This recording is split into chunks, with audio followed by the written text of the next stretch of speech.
All right, now we get to talk about Napoleon, not Napoleon Dynamite. Instead, Napoleon Bonaparte, who is a very famous guy in French history, destined to be the ultimate leader of France. At 10, he trained at military school, and by 16, he was lieutenant in the army. And the French Revolution kind of gave him an opportunity to test his skills. He has some victories when he leads the French army. For example, in the late 1700s, he has these Italian campaigns where he has victories, and it's said about Napoleon, once he tasted glory, he could never do without it, that he knew he was headed for greatness. He has a really big head, by the way. When he doesn't win in like military engagements, he still sends glowing reports back to France, acting like he won, because again, like he wants he wants people to see him really like as the savior. Well, again, like things were a mess in France, like after the Reign of Terror, which ultimately ends.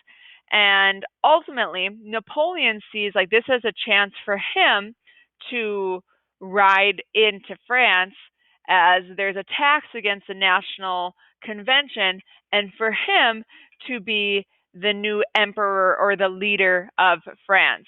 And so he takes power by what's called a coup d'etat, which is a French word. I know you've maybe heard the word coup before. A coup d'etat is like a sudden like overthrow or a sudden blow to the state. So like a coup is when you don't see something coming and then something crazy changes. So like a coup against the government is like a revolt.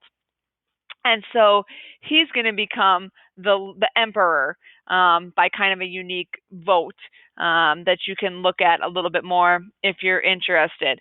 And he's going to provide France with a really strong central government where he's going to kind of dominate. He's going to use like a citizen army. So his military is going to be super mobile. They're going to have a cavalry. They're going to have like guerrilla tactics, kind of like as a attack retreat. His army can live off the land. They look good, so they're intimidating. And so he's going to keep the army always kind of in his back pocket, ready if needed. He's also, one of the issues with the French Revolution was tax collection. So he's going to change that. He's going to make that more fair. So that way you're going to have a steady supply of money. Oh, yeah. And if you spoke out against him, then you're no longer going to be a part of his government anymore. He's also going to start a lycée, which is a public school for citizens, for people, like it's military style school. So like run on military style lines where it's like public education, so everyone would attend, but the emphasis is going to be on like military values and science, math, but it's very much like about obedience and respecting authority. He's going to have some new laws. It's called the Napoleonic Code, which is going to give some French citizens the same rights. It's really going to address like civil laws, not really criminal, but like equality before the law, freedom of religion.